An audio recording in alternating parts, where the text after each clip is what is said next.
my name is Allie Schmidt. This is my dad, Dan. He owns Caitlin's Glass. Thanks, Allie. Things like doors and windows go into making a house. But when it's your home, you expect more, like the great service and selection you'll get from Caitlin's Glass. Vinyl replacement windows from Caitlin's come with a lifetime warranty, including accidental glass breakage replacement. Also ask for custom shower doors and many other products and services. Call 962-1636, locally owned with local employees for nearly 30 years. Caitlin's Glass, the clear choice. I want to share something that's become a big part of the BeTempered mission, Patreon. Now, if you've never used it before, Patreon is a platform where we can build community together. It's not just about supporting the podcast. It's about having a space where we can connect on a deeper level, encourage one another, and walk this journey of faith, resilience, and perseverance side by side. Here's how it works. You can join as a free member and get access to daily posts, behind-the-scenes updates, encouragement, and some things I don't always put out on other platforms. And if you feel called to support the mission financially, there are different levels where you can do that too. That support helps us keep producing the podcast, creating gear, hosting events, and sharing stories that we believe can truly impact lives. And here's the cool part. Patreon has a free app you can download right on your phone. It works just like Facebook or Instagram, but it's built specifically for our community. You'll be able to scroll through posts, watch videos, listen to content, and interact with others who are on the same journey. At the end of the day, this isn't just about content, it's about connection. It's about building something together, not just me and Ben putting out episodes, but a family of people committed to growing stronger through real stories and real faith. So whether you just want to hop on as a free member or you feel called to support in a bigger way, Patreon is the door into that community. Because at the heart of BeTempered has always been simple, real stories, raw truth, resilient faith, so that even one person out there that hears what they need to hear, and Patreon helps make that possible. Welcome to the BeTempered podcast, where we explore the art of finding balance in a chaotic world. Join us as we delve into insightful conversations, practical tips, and inspiring stories to help you navigate life's ups and downs with grace and resilience. We're your host, Dan Schmidt and Ben Spahr. Let's embark on a journey to live our best lives. This is BeTempered. What's up, everybody? Welcome to the BeTempered podcast, episode number 76. Sure. Hey, today's episode is just Ben and me. No guest, no script, just honest conversation about where life is right now. We've both been thinking about this idea enough. That voice that says, who am I to do this? Or am I really making a difference? We want to talk about that today, about imposter syndrome, about fulfillment, and about what it means to find peace where God has you, even when you don't feel qualified. So, with that, Ben, imposter syndrome. We've talked about that a lot over the past 75 episodes, and especially one of those things that I feel a lot doing the podcast. I feel a lot in business, and so this morning I looked up what is the definition of imposter syndrome. Imposter syndrome is a psychological pattern where an individual doubts their accomplishments and has a persistent internal fear of being exposed as a fraud.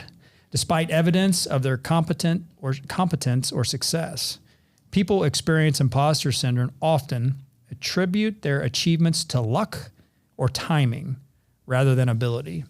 They feel undeserving of their success, fear being found out or not living up to others' expectations, struggle with perfectionism or overworking to prove themselves. It's common among high achievers, students, professionals, and leaders, and it can affect confidence, performance, and mental health if left unchecked. Is that how you feel? Yeah. What I think is crazy is because first time I heard imposter syndrome, it might have been the first time we sat down to interview, was the first time I think we talked about imposter syndrome. And I never had heard of it before. And then we talked about 75 Hard doing that. And then you hear Andy Frisella talk about it. And so the first time I really had it was probably when I started trying to do like weight transformation. I think that was when I first I shouldn't say first started feeling it, but that's when it really kind of identified with it. You know what I mean? I don't know if that makes sense or not. So when you say weight, like trying to lose weight. Right. So, that was when I would say that's when I first as an adult felt it. But then you go back to as a kid and all that stuff. And, when I think back to kids these days and already people like classifying them, putting them in certain bubbles, what you can do, putting their ceilings on them. I feel like that's where imposter syndrome starts in a lot of people. Yeah. Like, hey, this is the smart kid. Right. Or this is the athletic kid. Like this is all they can do. They can't be a combination of everything. Yeah. Or little Johnny, what's your dream? What do you want to do when you grow up? And they're in third grade and it's like, well, I want to play quarterback for, Yeah. the Buckeyes. And it's like, well, that's not a realistic dream. You're never going to get it. So don't do it. You know what I mean? Yeah. And there's people in the world that put labels on kids and put ceilings on kids. And yeah. So, I mean, looking back, I feel like that's where imposter syndrome starts. But then, then you get to weight transformation or whatever happens and you're dieting. Why are you doing that? Why? That's not you. You know what I mean? It's not you. And I feel like that's when, as an adult, you start feeling it, or that's when I really started feeling it.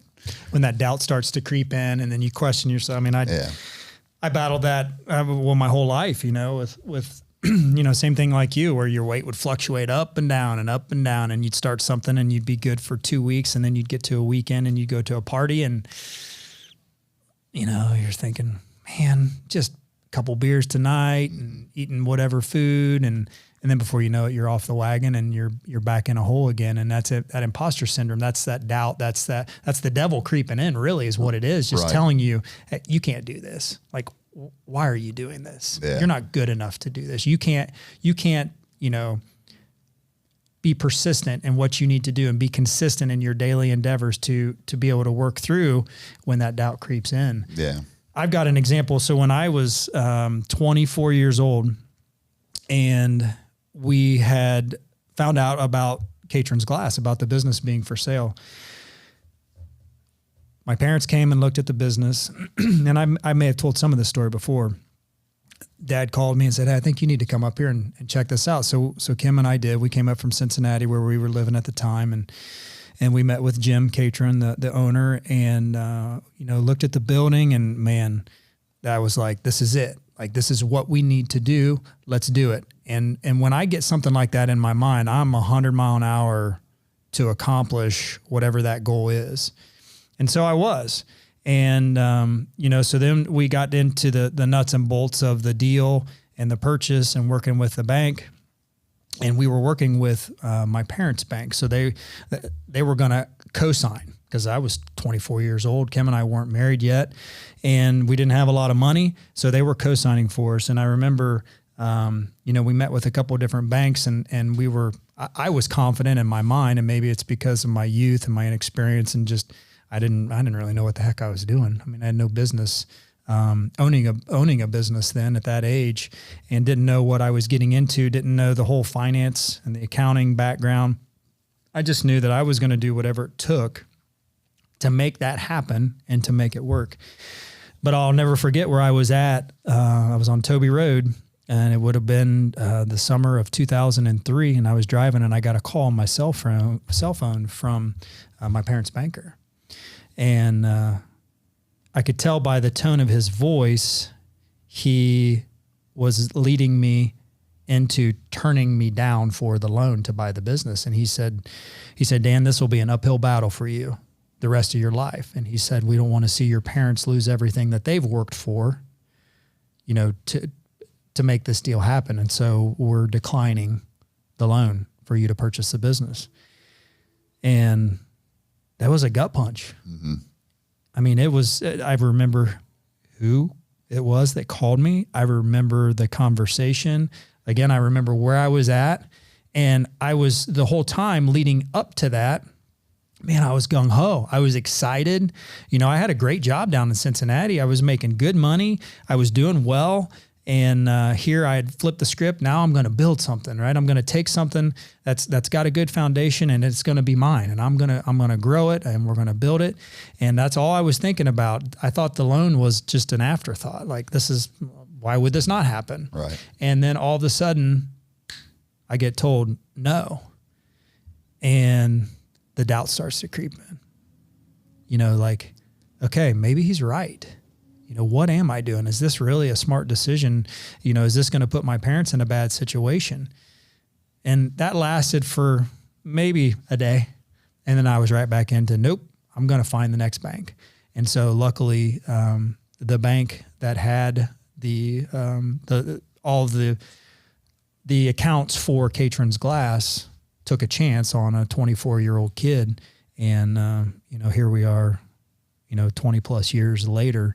But that was an experience that I hadn't really felt before in my life, where I was so just gung-ho and eager and felt like I can do this. And I knew I could do it. But then just a simple little phone call just plants that seed of doubt. And there's not a day that goes by that I don't think about that phone call. What kind of transformed after like a day? Like, what made you think like, okay, nope, I do got this. I can. Like, was it your parents? Was it? No, I think it was just the competitor in me.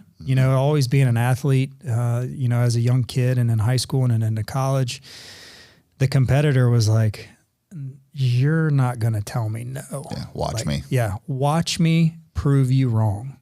And I did.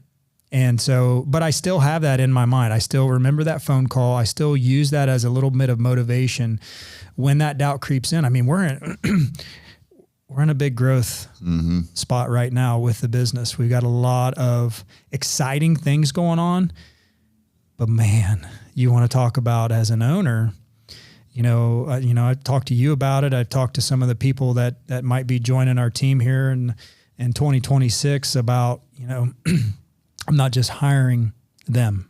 Right. I'm hiring their family, right? There's a huge responsibility that I feel when I bring someone on. When I hired you, it wasn't just hiring Ben Spahr, it's Lisa, it's Jude, it's Cy, it's Evie, it's the whole family, because, so many people can be affected in a positive way or a negative way if we succeed or we fail. And so it's a heavy burden. And so I'm constantly, every day, I'm hit with some type of doubt or some type of anxiety that says, what are you doing? The podcast is another example. Yeah, that's a whole nother. I mean, we sit here, we talk about it walking up this morning, how you get nervous. Oh, yeah. I get nervous too, sitting here. And I mean, we're exposing our thoughts and our feelings and stories of our lives to the world.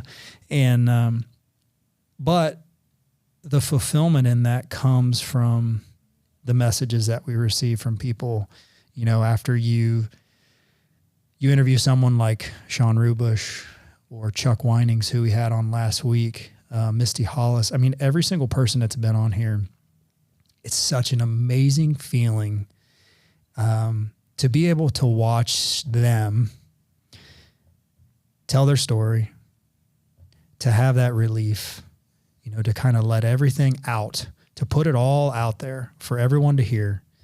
And then like Chuck, I keep going back to Chuck because how that all happened so quickly, for him to come up and talk to us and thank us for putting out the podcast. And then the next week he's in my office and we're talking. And then the next week we're recording. And then the next week it gets released. And we saw him on Friday. Yeah. And how amazing was it to see the smile on his face and to know the day that he had because of how many people listened to his story about the love of his life, losing the love of his life, being a single father now, raising, two boys in college and a younger 10-year-old daughter. But to know, the transformation that he's going through in his life. I mean, those are if the devil comes in and says, you're no good at this, when we have someone like Chuck come on and share their story and you just watch them flourish, and it's such a fulfilling thing. Yeah. Seeing Chuck's transformation has been awesome. And when he talks to us and he talks about, all the people getting, texting him, I was right by him when one of his son's baseball teammates texted him. And it was one that he hadn't talked to in a while. He transferred to, Ohio State and texted him, and you can just see it in Chuck's eyes when he was reading it, how much it meant to him. Yeah. And then, so you have that aspect of it, knowing how much, and he's feeling the love, how much, it meant to people that he opened up and the vulnerability and how many people he's helping in that way. But then you see like the other aspect, like you see how much it's helping Chuck, like smiling ear to ear, like just feeling, it's almost like he got the weight of the world off him. Like, you know, for a while it felt like he was battling it inside and he's got this pain, doesn't know what to do with this pain. And then, you know, he read Sean's book, Turning Pain into Purpose. And then he said he just basically binge read it. Like he couldn't stop reading it. And then now to see where he's going, I mean, God's got a lot to do with Chuck. Oh, man. Chuck's about ready to help a lot of people. He is. And he is on fire right now. And he is on fire. And you know, you think back to that, you know, so I talk about the story of trying to get the business purchased. We talk about the beginning of the podcast, you know, all these things in my life that led up to bringing you on to the team, to Catron's Glass team. And then, you know, that's in return starts the podcast. That in return gets the wheels turning for Sean Rubush to tell his story and then write a book. And then Chuck happens to see the name of the book, Turning Pain into Purpose, and he's in a hole in his life, right? He starts thinking, he starts listening to Sean's story, and then he decides he wants to tell his story. So, you know, there's so many peaks and valleys in life, and it's not to say that Chuck's not going to have hard days or Sean's not going to have hard days or you or me are not. We are, right? We do. And in fact, probably every day we have moments where it's just like, what am I doing? Yeah. What am I doing? But you just got to keep going and you got to recognize that it's those times in life when you feel like you're an imposter. Yeah. You feel that doubt that, no, I'm okay. This is just a learning moment. I'm going to keep growing and I'm going to get better because of it. So that's, you know, the thing with the imposter syndrome. When I hear that, I think it's just doubt creeping in, and that's the devil just trying to tell you that, hey, you can't do it. But if 2 Corinthians verse 12-9 says, my grace is sufficient for you, for my power is made perfect in weakness. Mm-hmm. That's pretty powerful. Yeah. And that's what I feel like that's the way I view imposter syndrome as well, is the devil is, you know, the king of lies. Like that's the one thing he's good at. And so I feel like that's where he comes at me, you know, comes at people with an imposter syndrome. And then there's just those voices that are in your life every day. You know, it might be your wife, coworker, kid you're coaching, or a teammate. They don't try to, but they'll say something that kind of feeds into that lie that the devil's using at you. You know, you might be trying to become a better husband maybe, and then all of a sudden your wife says something that just, you know, the devil's sitting there saying, wait, you're not a good husband. Like, let's not forget where you're at, or you're not a good father. And then your kid or your wife just says that one thing and it almost validates the devil's point. And then you just got to remind yourself that it's imposter syndrome. That's what he's trying to do. And then you anchor yourself in verses like that, you know? Well, and the other thing too is, you know, think about all the people that come up here and sit at this table. You know, what do they all say? I don't have a story. I don't have a story. I'm so nervous. Yeah. I don't know why I'm up Right. here. I don't know why I'm doing this. That means they're the right person, right? Because that's the devil inside of them planting that seed of doubt, telling them, you know, what you've done in your life, what you've been through in your life is not going to help someone. Mm-hmm. Yeah, it is. Right. Yeah. Yeah, and that's what John 8:44, there's no truth in him, for he is a liar and he's the father of lies. Like, that's always the devil, I feel like, creeping in. Yeah. And usually he's attacking. If you're sitting there and you're on the sidelines and you're not making any waves, he'll leave you alone. You know what I mean? Yeah. But the moment you try to start making yourself better, making this world better, then he's going to attack you, and you can expect it. And if he's attacking you, guess what? Probably doing the right thing. Well, and here's one of the things too. I was reading through our notes here and talks about how vulnerability leads to healing, both for the person who's telling their story and for our listeners. You know, when someone's vulnerable, it's amazing what it does to others, how it opens them up and it humanizes them. You know, it humanizes them, it humanizes their story. And so on Friday, this last Friday, when Chuck's episode aired, I got all kinds of messages from people. And this one is from a listener from Columbus. And I'm just going to read you what she wrote me. She said, just listen to episode 75.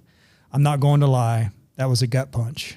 I cried all through Chuck's story, reliving my husband and I's journey. I pray that Chuck finds strength to get through each and every day. Still having kids at home, I think, would be a blessing. We all find strength for our kids. Thank you for another great episode. Keep them coming. I'm downloading the Patreon app soon, as soon as I hit send. You know, and you get messages like that.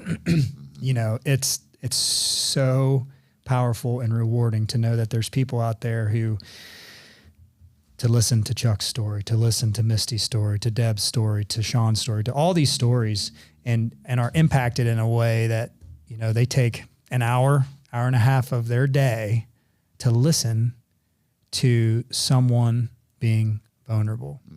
Someone who, you know, a month ago didn't have the strength to come in here and sit down, really to even talk to us man on man about, you know, difficulties they were facing. And now it's all out there. Yeah. And now he's finding strength in that. He talked about how it's hard for him to come up and talk to us that Friday night. I talked to Chuck. So I met Chuck 2 years ago, going on 2 years ago.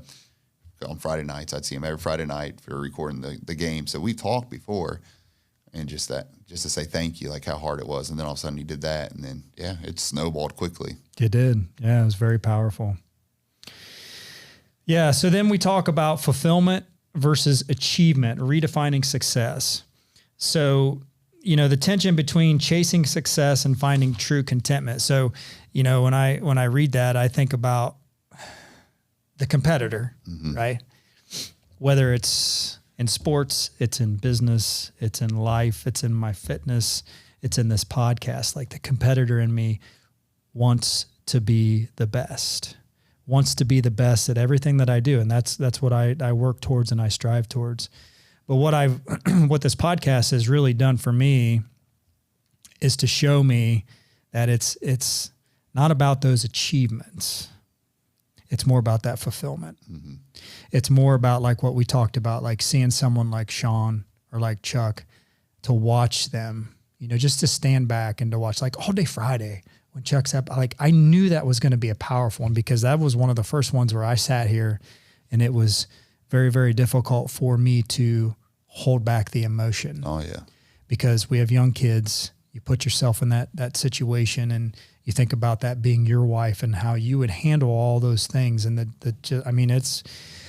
it was very, very difficult, but the fulfillment to watch him, you know, to watch him thrive and to be, you know, for him to be fulfilled as well. It's such an amazing feeling. And for me, that's a little bit of a transformation is I still got that competitor in me. Yeah. I still want to be the best, but what's more important is to help others share their stories so that they can be fulfilled and that they can heal and recover from what they've been through.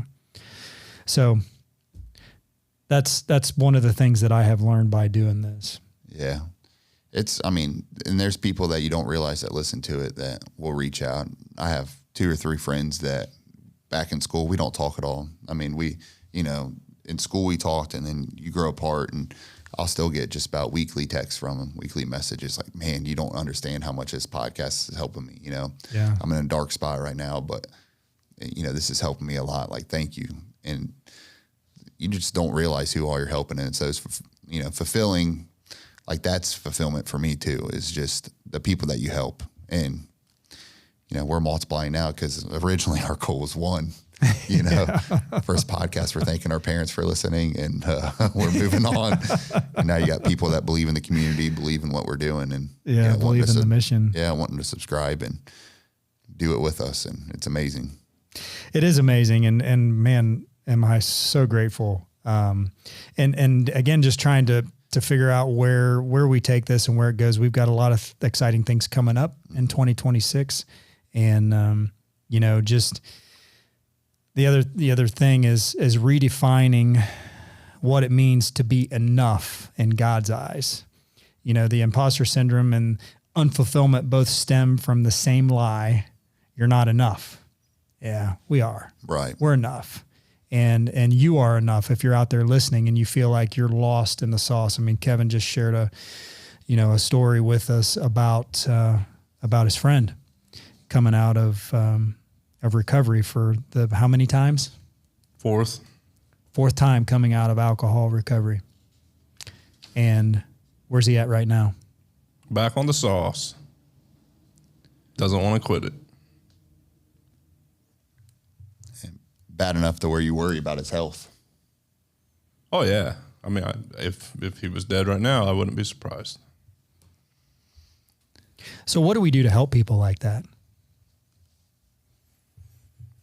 You can't, other than set an example and hopefully inspire them, because like I've mentioned before, in 2025, we have an abundant amount of resources, but 1% of you has to want help. You know, you're the first helping hand has to be your own hand. So without that, I mean, you just hope that they can accept some responsibility and accountability somehow, and then move forward. But So if he's listening to this, what do you say to him? quit freaking drinking. Everything else you'll be able to figure out. But you know that's not easy. You were in that position. Yeah, absolutely. I hit complete rock bottom though. That's the thing. It's like, are we there yet? You know, I feel like some people don't hit rock bottom, and then realize, oh crap, like I have to change something. I think a lot of us get bailed out right before we hit rock bottom. So then we always have that crutch in our mind of like, oh, something or someone will always bail us out. Organization will always bail us out. Somebody will bail me out. But at the end of the day, you got to bail your own ass out before anybody else can. Yeah. And, you know, that's heavy stuff. It's, you know, it's challenging to watch people go through the fire, you know, and actually have had a couple conversations with some people who want to share their story, but I think they're still in the fire and trying to navigate what that looks like for them and try to help them, to guide them, to encourage them to continue to, you know, be vulnerable with their story and to open up and to pray, you know, to find that person who they lean on to have a conversation with and open up is important. And, you know, there's a lot of things to navigate in this life that can pull you down. Again, that doubt, that fear, that anxiety, all those things that we all face on a daily basis, but just continuing to take that step to get out of your, you know, like Kevin talks about his friend, you know, he's basically in his house with his blinds closed, right? You got to get out of that situation. Yeah, you have to help yourself somehow before anyone else can help you. Yeah.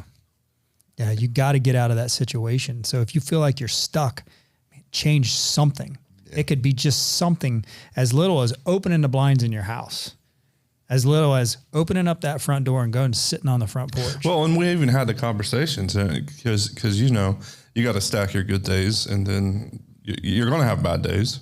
Your goal in life is to get them further and few between. But I said, even if you're depressed, sad, you don't want to leave your house, you don't want to leave your bed, you don't want to leave underneath your covers, whatever, just don't drink. Like if you got to shut the day down and try to restart tomorrow, that's fine, just don't drink. Because then those days are going to get further and few between. But get a game plan for those days. You know they're coming. Right. How can you anchor and I still have, we all have those days. Yeah. We all have those days. Right. So it's how you handle those days. Yeah. Do you want to multiply them or do you want to divide them, you know? Yeah. Well, we'll continue to pray for your buddy and hope that, man, he can take that step. And if you're listening, change your situation, man. It's one of the hard things too. I think somebody battling like alcoholism or somebody, whatever it is in life that you're battling, you know, today we're talking about imposter syndrome. One thing I was thinking is how hard it would be to battle imposter syndrome if I didn't believe, you know, if I wasn't a Christian, if I didn't believe in Jesus, you know what I mean? Because a lot of the stuff that I anchor myself with, like if I'm having a bad day or something, who am I? Like, who am I? And I go to the Word. It'd be impossible because you wouldn't have any hope. Right. So yeah, exactly. So as dark and gloomy and everything as everything can be, you have to have hope somehow. Like, you have to picture yourself in a better spot. You know, you have to have hope. You have to have something to grasp to help get you there. Yeah. It's just something, 3 verses that, for we are his workmanship created in Christ for good works, which God prepared beforehand that we should walk in them. Ephesians 2:10, Timothy 1:7, for God gave us a spirit, not of fear, but of power, love, and self-control. And then 2 Corinthians 12:9-10, but he said to me, my grace is sufficient for you, for my powers is made perfect in weakness. For when I am weak, then I am strong. You said that one, but my goodness, like, I feel like that verse, like, we're all weak. Nobody's perfect. We all have battles. We all struggle. Don't be scared to talk to somebody about it. Don't be scared to open up about it. Because when you're weak, then, your faith is strong. And, there's, sadly, I'm 37. I've buried quite a bit of my friends in, tragic car accidents or, drug overdoses. And I can tell you the funerals that you go to where there's zero hope, where, you don't know. Yeah. It's the most depressing and the most sad and heartbreaking, what can I do moments. And then there's those moments where you knew they were a believer. You knew where they were going. And it's just like, yes, it still sucks for us that they're not here and stuff like that. But there's going to be a day where you're going to be with them again. And it's those moments that you hang on to. Yeah. Yeah. Hope is a powerful thing. And, if you're out there and you feel like you don't have any hope, go for a walk. Be in nature.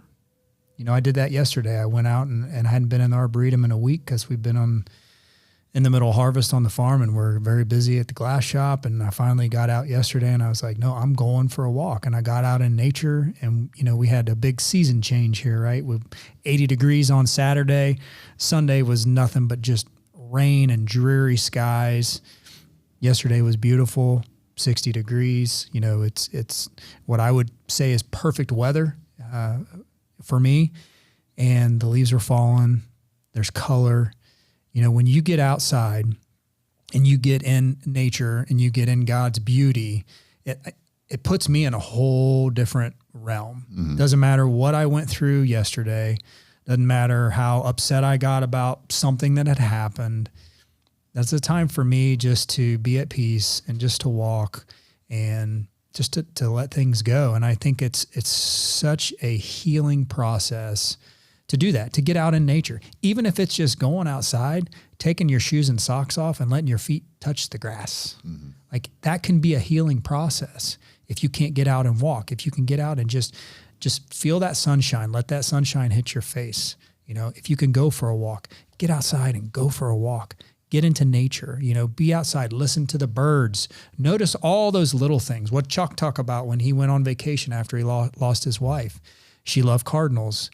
They go to the beach. He walks outside, and the first thing he sees at the bottom of the stairs when they're going to the beach is a cardinal. Yeah.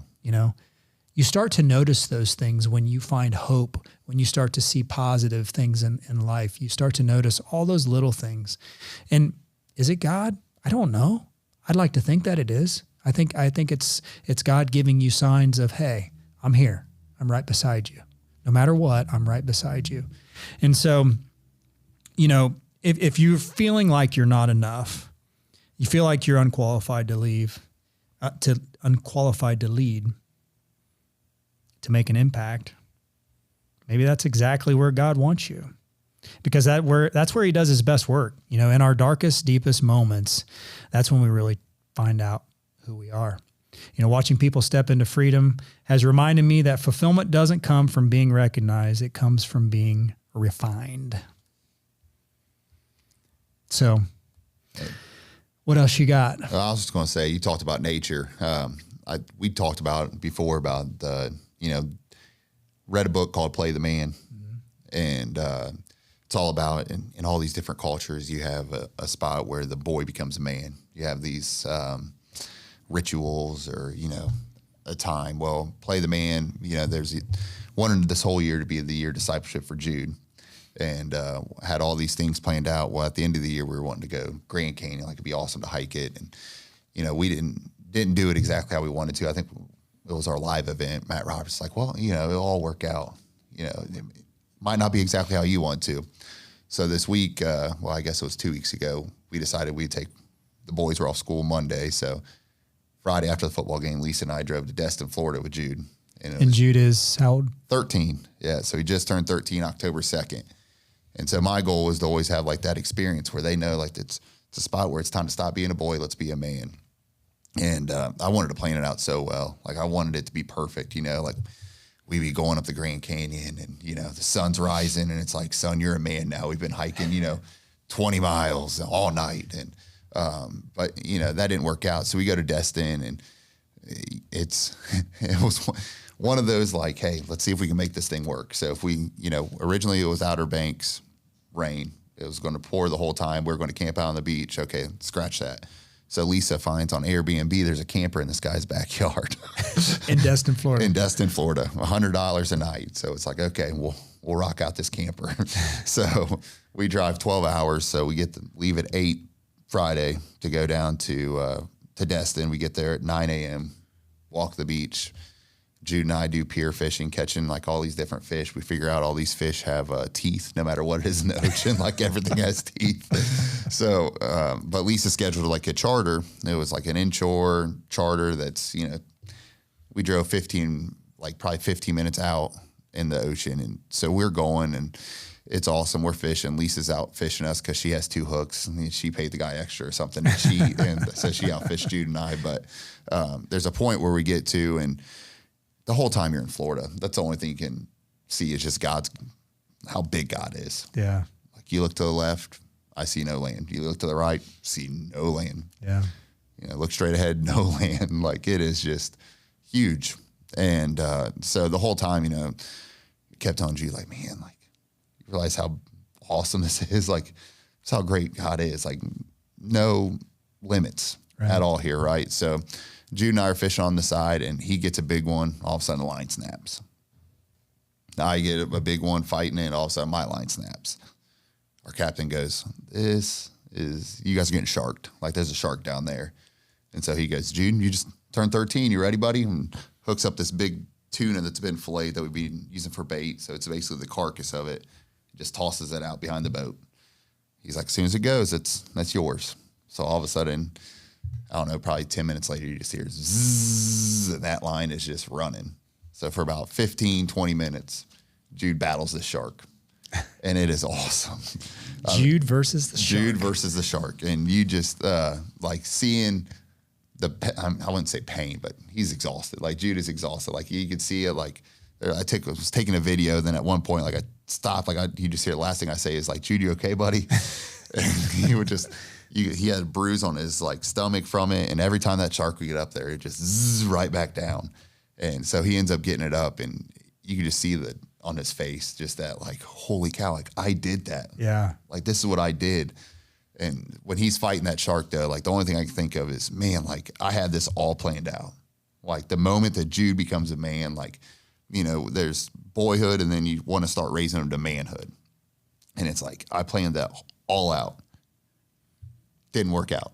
You know what I mean? It worked out, just not. And then all of a sudden, like he's fighting that shark, and it just hit me like, not my plan. Yep. Like God's plan. Like I want you to be a man of God, but what do you think God wants? God wants you to be a man of God. Like he's got it. Stop trying to plan it all out. Like it's going to work.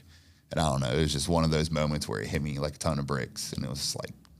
So what did that couple 3 days mean to you? Oh, it meant the world to me.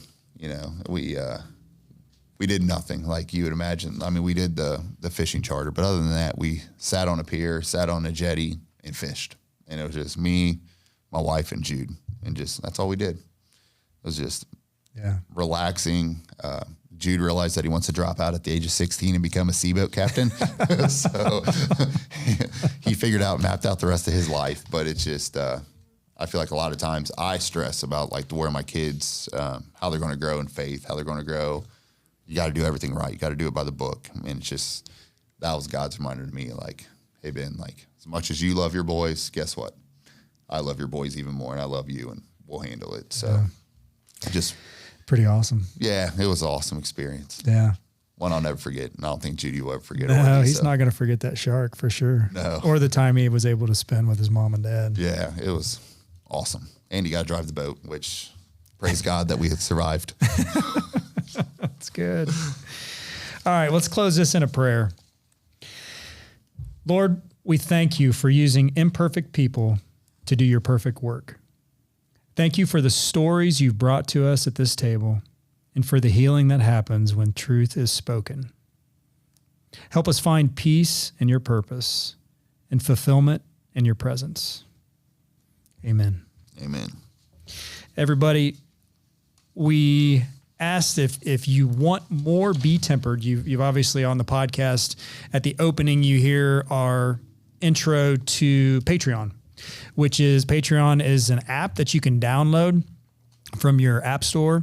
And if you search BeTempered, you can go and you can subscribe to be a free member. If you feel called that you want to give to help us to continue to put this podcast out, you can also be a paid member. There's different tiers that you can do, but every day we put something out on Patreon, and it's always something different than what we put out on the social media. So if you want some more BeTempered, and I can tell you there's some big things coming in 2026 that we're going to add. That's going to basically just be through the Patreon app. Some events that we're going to do and some things that we're going to host. Possibly a monthly Bible study that we might do. I mean, we've got a lot of ideas and things that are coming, but they'll all be geared through the Patreon app so that, those that want more BeTempered and our mission of helping that one person out there can be a part of that community. So for those that are on there, we hope you enjoy what we put out and the things that we talk about. We get a little more personal in our lives and some of the things that hit us on whatever day it might be. So, and for everybody else out there, the only other thing I ask, and that Ben and I ask, is that, if there's a story that you hear, if there's a podcast that you listen to that has touched you in some way, is we just ask that you share it. Mm-hmm. We ask that you share it, whether that's through social media, whether that's through, sending the iHeart podcast app to one of your friends who you think is going through something that might need to hear a story that might be related to Chuck Winings or to Deb Tensman or to Misty Hollis or to any of these people that we've interviewed. Share that. That's how we continue to grow. That's how we continue to do what's number one for us, is to help people get through whatever difficulties they're facing. So we thank you for the love. We thank you for the support. We'll keep this thing rolling. Next week, we've got a pretty cool episode coming. Happens to be one of the Schmidt kids. The best Schmidt kid, right? Yeah, don't put me in that spot. One of 5 best Schmidt kids. There you go. Yeah, so it should be an interesting one. 18-year-old daughter Leah is going to come on here, and it's going to be interesting. I don't know where it's going to go, but I'm excited for everybody to hear it, and I'm excited for Leah being a senior in high school and for her to share her story and to get some insight on what an 18-year-old girl's life is like and her thoughts and feelings and all those things. So all of our Patreon members already got a little taste of Leah. They did, yeah. And I mean, not what I had expected. I mean, just strong in faith and just amazing. So pretty powerful, yeah. All right, everybody. Thanks again for everything. Continue to like and support and go out and be tempered. Hi, my name is Allie Schmidt. This is my dad, Dan. He owns Caitlin's Glass. Thanks, Allie. Things like doors and windows go into making a house. But when it's your home, you expect more, like the great service and selection you'll get from Caitlin's Glass. Vinyl replacement windows from Caitlin's come with a lifetime warranty, including accidental glass breakage replacement. Also ask for custom shower doors and many other products and services. Call 962-1636, locally owned with local employees for nearly 30 years. Caitlin's Glass, the clear choice. I want to share something that's become a big part of the BeTempered mission, Patreon. Now, if you've never used it before, Patreon is a platform where we can build community together. It's not just about supporting the podcast. It's about having a space where we can connect on a deeper level, encourage one another, and walk this journey of faith, resilience, and perseverance side by side. Here's how it works. You can join as a free member and get access to daily posts, behind-the-scenes updates, encouragement, and some things I don't always put out on other platforms. And if you feel called to support the mission financially, there are different levels where you can do that too. That support helps us keep producing the podcast, creating gear, hosting events, and sharing stories that we believe can truly impact lives. And here's the cool part. Patreon has a free app you can download right on your phone. It works just like Facebook or Instagram, but it's built specifically for our community. You'll be able to scroll through posts, watch videos, listen to content, and interact with others who are on the same journey. At the end of the day, this isn't just about content, it's about connection. It's about building something together, not just me and Ben putting out episodes, but a family of people committed to growing stronger through real stories and real faith. So whether you just want to hop on as a free member or you feel called to support in a bigger way, Patreon is the door into that community. Because at the heart of BeTempered has always been simple, real stories, raw truth, resilient faith, so that even one person out there that hears what they need to hear, and Patreon helps make that possible.